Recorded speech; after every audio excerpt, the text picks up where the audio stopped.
Dear students, Assalamu alaikum. This is physics for class 12th and our previous topic is polarization by reflection. तो कल से हम पढ़ रहे हैं पोलराइजेशन। तो पोलराइजेशन में मैंने आपको क्या बताया था कि जो नॉर्मल लाइट होती है दैट इज अनपोलराइज्ड। तो जो लाइट है वो that is an electromagnetic wave जहाँ पे two vectors electric vector and magnetic vector vibrate करते हैं। They are vibrating perpendicular to each other and perpendicular to the propagation of the light. तो polarization में हमें सिर्फ एक वेक्टर लेना है दैट इज इलेक्ट्रिक वेक्टर। ठीक है, तो जो वाइब्रेशंस होती है इलेक्ट्रिक वेक्टर की they are in all directions. Remember this, they are in all directions, जो मैंने आपको दिखाया भी है। ठीक है, मैंने आपको बताया था कि वो इस तरह होते हैं।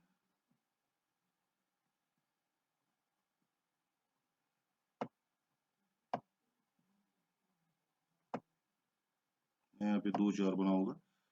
इस डायरेक्शन में भी होता है, ठीक है, इस तरह भी होते हैं। और एक डायरेक्शन में जो है उसकी वाइब्रेशन होती है। आप पिछले लेक्चर की क्लास में भी देख सकते हो। सो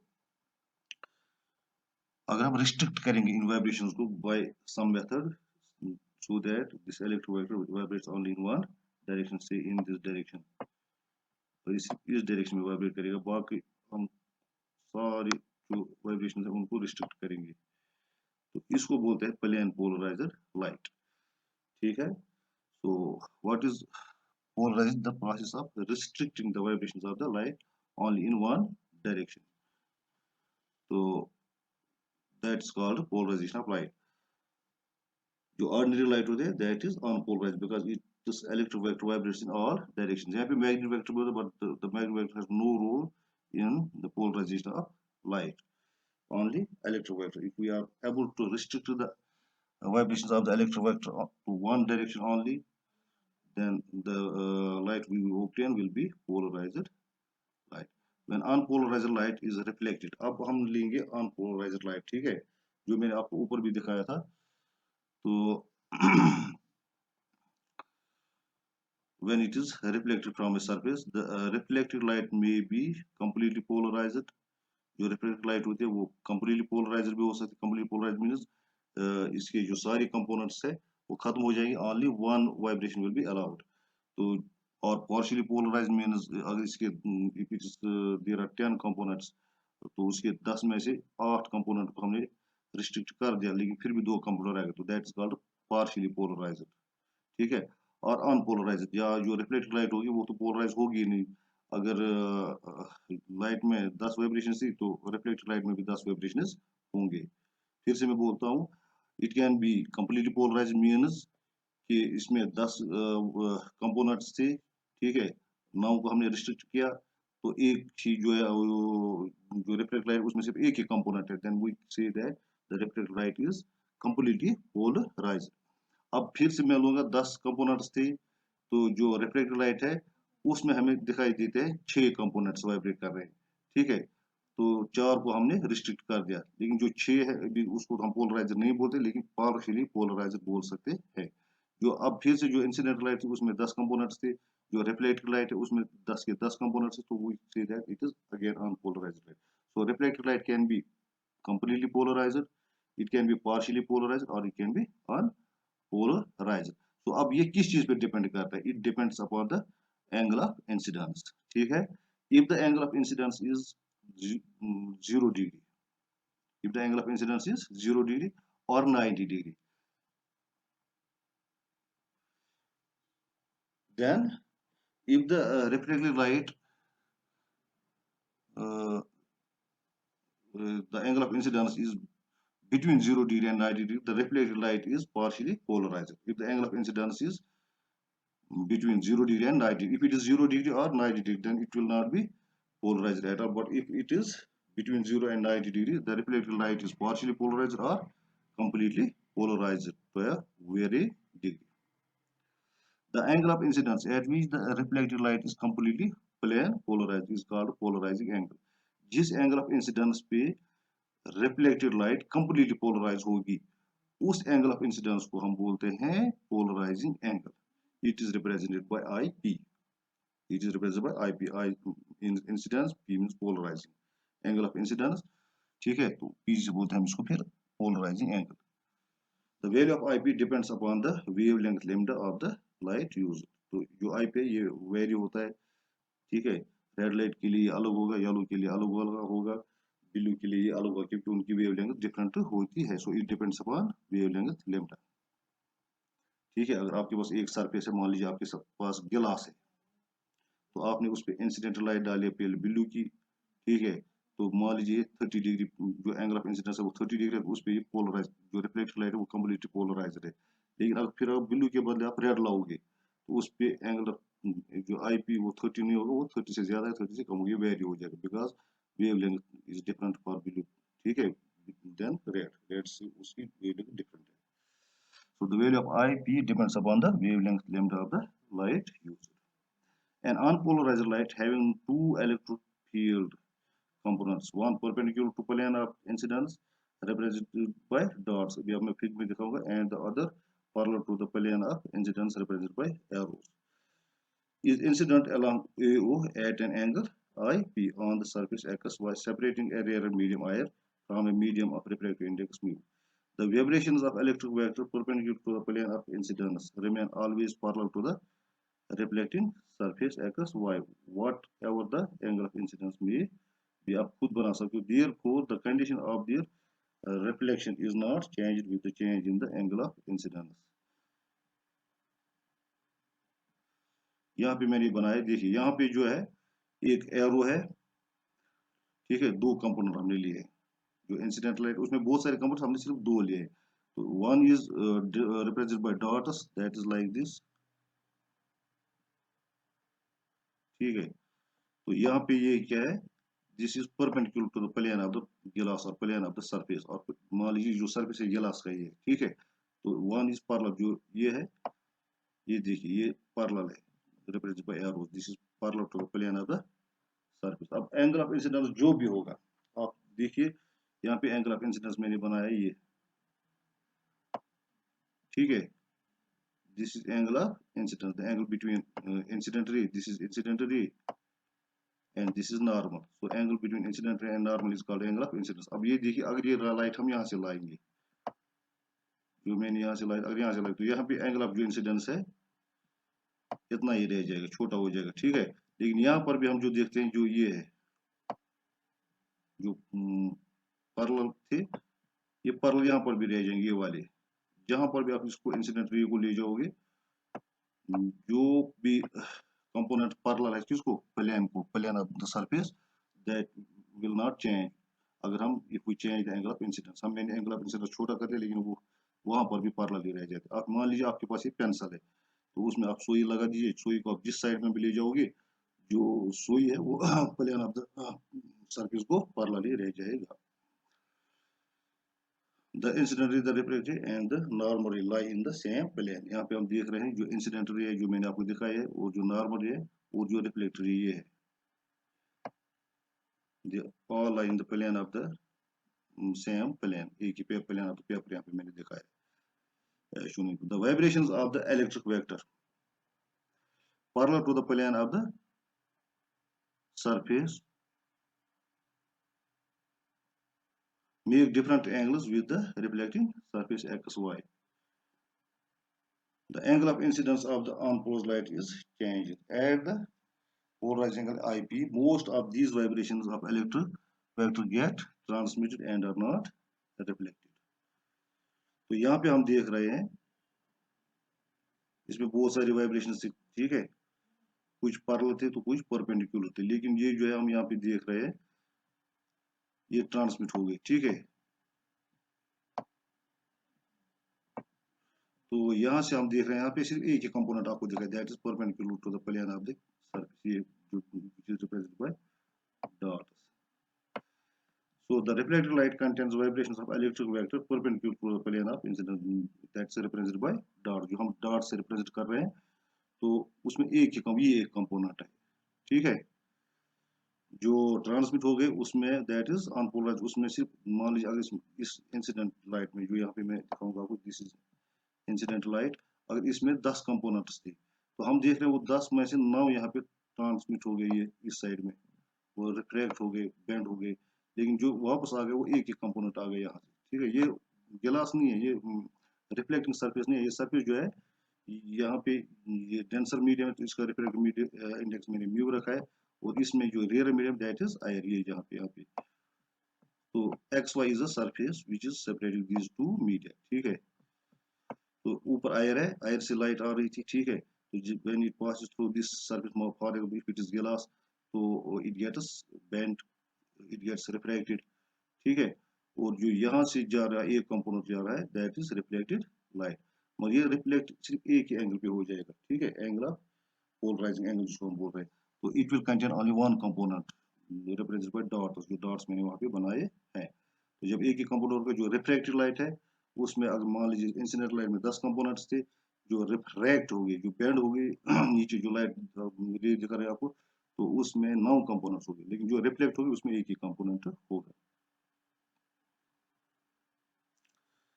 So the reflected light contains vibrations of electric vector perpendicular to the plane of incidence and is completely plane polarized in the plane of incidence, ठीक है। Now Brevester's law. According to this law, when unpolarized light is incident at polarizing angle IP on an interface XY separate a rare medium I from a medium of refractive index mu, जो मैंने अभी आपको ऊपर की शक्ल में दिखाया है, ये याद रखना है आपको। ये देखिए, ये रेयर मीडियम है ऊपर वाला, ठीक है, जो X Y this X Y is interface, तो नीचे वाला डेंसर मीडियम है, से आप मान लीजिए गिलास है, और ऊपर वाला जो रेयर मीडियम मान लीजिए क्या है, ये आयर है। तो ब्रेविस्टर्स के लॉ क्या बोलते हैं, when unpolarised light is incident at polarizing angle IP on an interface XY separating a rear medium I from a denser medium of refractive index I mu, then mu is equal to 10 IP। अब आपको सीधे याद रखना है mu जो refractive index होगा glass का, that is equal to 10 IP, that is polarizing angle, 10 of polarizing angle IP। अब हम प्रूव करेंगे ये इसके बराबर है दिस लॉ, ठीक है। तो कल एग्जाम में आपको आ सकता है state Brewster's law and prove it, ठीक है। तो अब प्रूव क्या है इसका देखिए, it is observed experiment that when a light is incident on a surface at a polarizing angle IP, the reflected component of light along OB, ये देखिए, this is along OB, and the refracted component of light along OC are mutually perpendicular to each other। अब ये देखिए आप, ये जो है this is the reflected component and this is the refracted component। It has been seen experimentally that they make an angle of 90 degree with each other। ये एक दूसरे के साथ कितना एंगल बनाते हैं, 90 डिग्री का एंगल बनाते हैं। They are mutually perpendicular to each other. कोई पूछेगा आपसे क्यों है, लेकिन it has been experimentally proved. अगर आप एक्सपेरिमेंट करोगे लैब में तो वहां पे आप ये देखोगे ये क्या होते हैं, ये एक दूसरे को परपेंडिकुलर होते हैं। देयरफॉर एंगल BOY, ये देखिए this angle BOY, this is B, यहाँ पे O और यहाँ पे Y। So this angle, मैं यहाँ पे इसका लिखूंगा, this is angle BOY, angle 1 is angle BOY and angle जो 2 मैंने यहाँ पे बनाया है, this is angle COY, angle BOY and angle COY, that is equal to 90 degree, that is equal to 90 degree।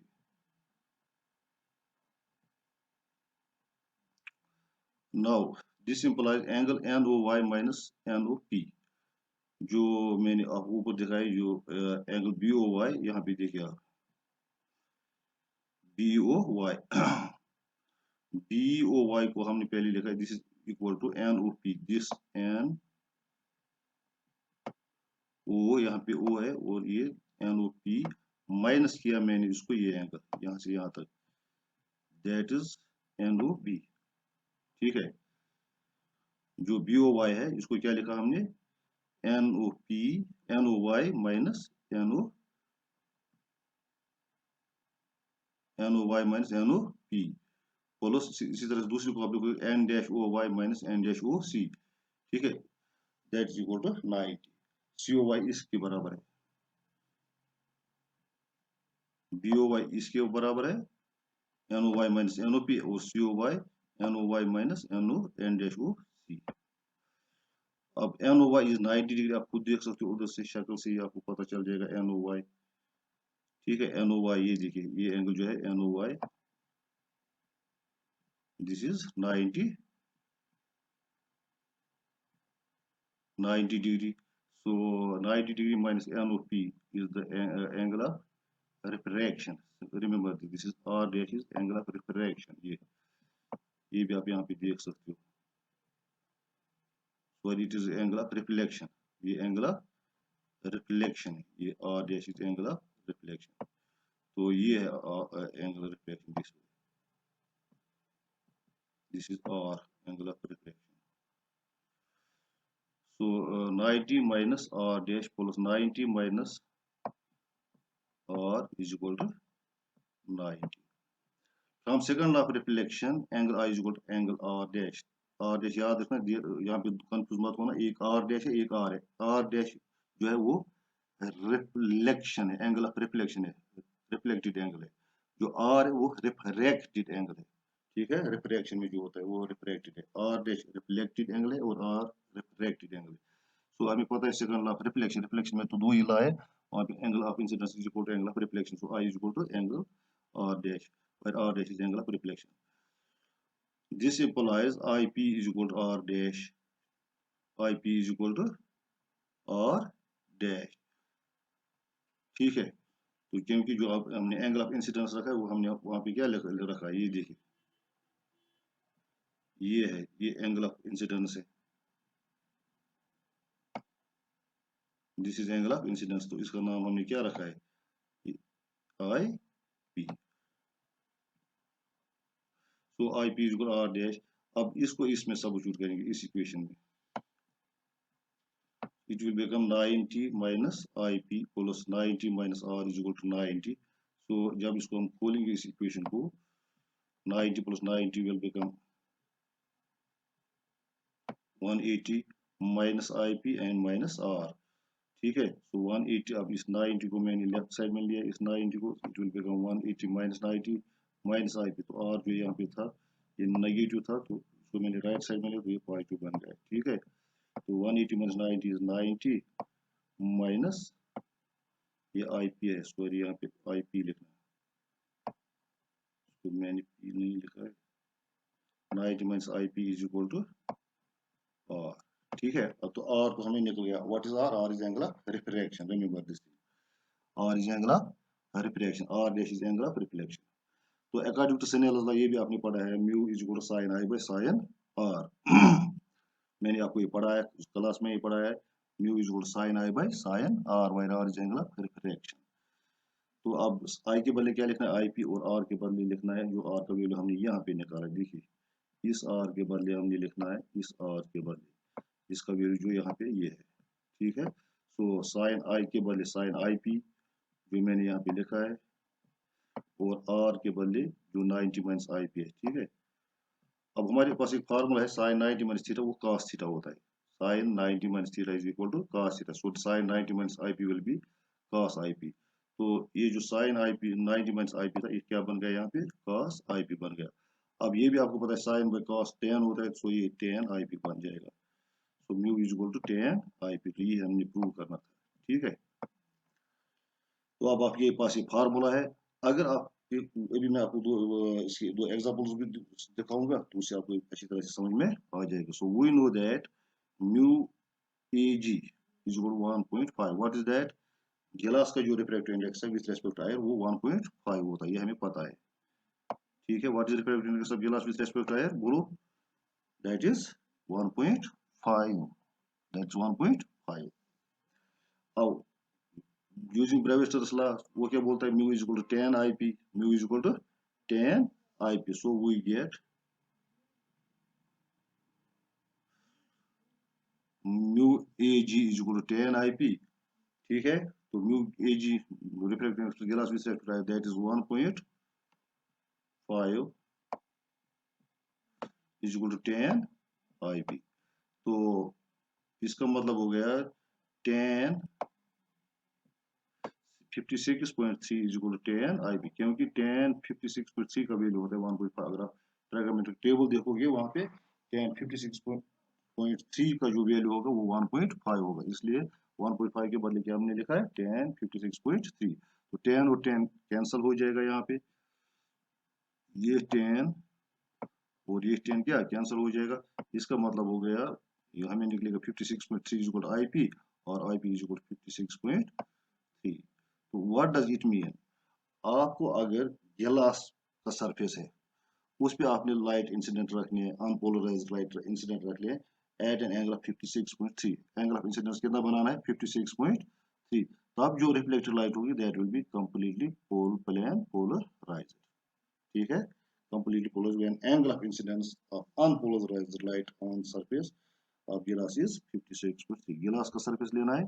अब गिलास के सरफेस के बदले अगर हम लेंगे वाटर का सरफेस, तब तो वहां पर भी जो अनपोलराइज्ड लाइट है उसको भी इसी एंगल पे रखना है, वो देखना है हमें वहां पे किस एंगल पे रखना है, वो हम नीचे करेंगे। तो अब हमें रिफ्रैक्टिव इंडेक्स ऑफ वाटर जो है वो भी हमें पता है, A mu W, that is refractive index of water with respect to air, that is 1.333, ठीक है। तो अब यहाँ पे using Brewster's law we gate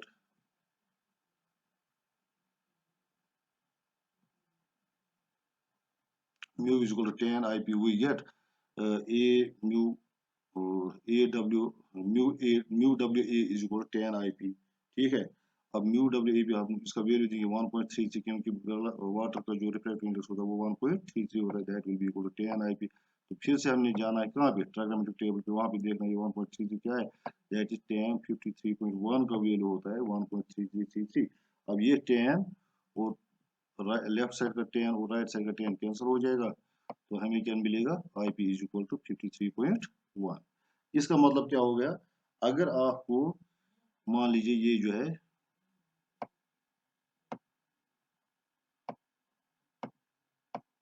ये एक्स वाई आपके पास इंटरफेस है, ठीक है, जो सेपरेट कर रहा है यहाँ पे वाटर है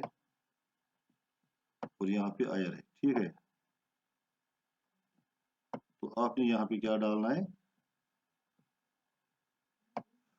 ये नॉर्मल है जो आपने अभी डाला है एन एन डैश, ठीक है, नीचे एन डैश है, इसको वो मैं नहीं लिखूंगा। तो यहाँ से आपको लाइट लानी है, ठीक है। तो ये जो एंगल होना चाहिए, दिस एंगल, ठीक है, दिस मस्ट बी 53 पॉइंट,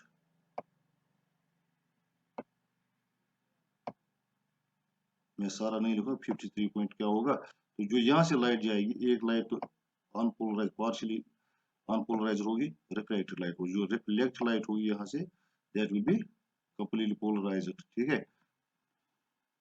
जो भी रिफ्लेक्टेड लाइट होगी यहाँ पे वो कंप्लीटली पोलराइज्ड होगी, provided the angle of incidence that is the polarizing angle is 53.1 degree. Now polaroids हमारा एक और टॉपिक है and their uses. A polaroid is a thin and large sheet of crystalline polarizing material made artificially, capable of producing a plane polarized beam of large cross section.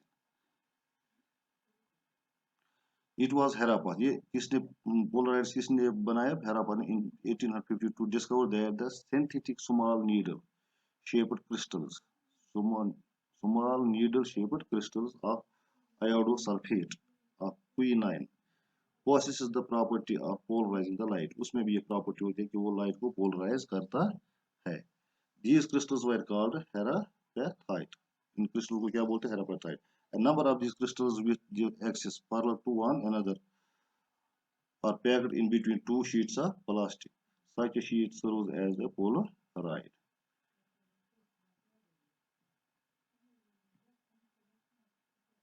Now uses. Some of the important uses of polarizer are in sunglasses. Sunglasses में हम polarizer को लगता है कि जो polarizer are used in sunglasses to protect the eyes from the glare of the sun. जब हम सन की तरफ ऐसे देखते हैं तो हम नहीं देख पाते क्योंकि हमारी आंखों को क्या ग्लेयर हो जाता है। तो उस ग्लेयर को प्रोटेक्ट करने के लिए, ग्लेयर से बचने के लिए क्या करते हैं हम सन ग्लासेस यूज करते हैं। सन ग्लासेस में पोलराइजर लगाते हैं।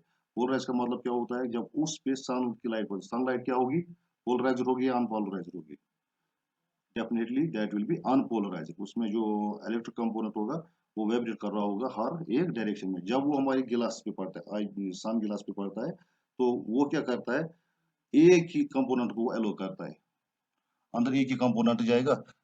मान लीजिए अगर उसमें 10 कंपोनेंट्स थे, 9 वापस जाएंगे, ठीक है। तो इस तरह से हमारी आंखों पे इंटेंसिटी ऑफ लाइट जो वो कम हो जाएगी। इन विंड शील्ड हो गए, जो गाड़ियों को आगे वाला शीशा होता है उसको विंड शील्ड बोलते हैं। हमारी कार को जो, या ट्रक को, या बस को जो फ्रंट शीशा होता है उसको क्या बोलते हैं, विंड शील्ड, ठीक है। Wind shield of an automobile, automobile गाड़ियों को बोलते हैं, is made of a polarized to protect the eyes of the driver from the dazzling light of the approaching vehicle। जो दूसरी गाड़ी की लाइट हमारे शीशे पे पड़ती है, उस पे अगर वो पड़ेगी, तो मान लीजिए अगर उस दूसरी गाड़ी के शीशे की, दूसरी गाड़ी की लाइट में अगर 10 कंपोनेंट्स होंगे, हमारी आंखों तक सिर्फ एक ही कंपोनेंट पहुंचेगा, क्योंकि जो विंडशील्ड होगा हमारी गाड़ी का वो उनको पोलराइज कर देगा, ठीक है। In window panes, Polarizers are used in window panels of a train या aeroplane, उनमें भी लगा देते to control the light entering through the windows। जो sunlight enter होगी वहां पे, तो उनको भी वो कंट्रोल करते, एक ही कंपोनेंट अंदर जाएगा, बाकी सारे इनको वो पोलराइज कर देगा। In three-dimensional motion pictures, the pictures taken by a stereoscope camera when seen with the help of a polarized spectacles create the three-dimensional effect। इसी तरह इन ये ओल्ड पेंटिंग्स नहीं है, ये ऑयल पेंटिंग्स है। जो ऑयल पेंटिंग्स होती है, ये OIL है, ठीक है।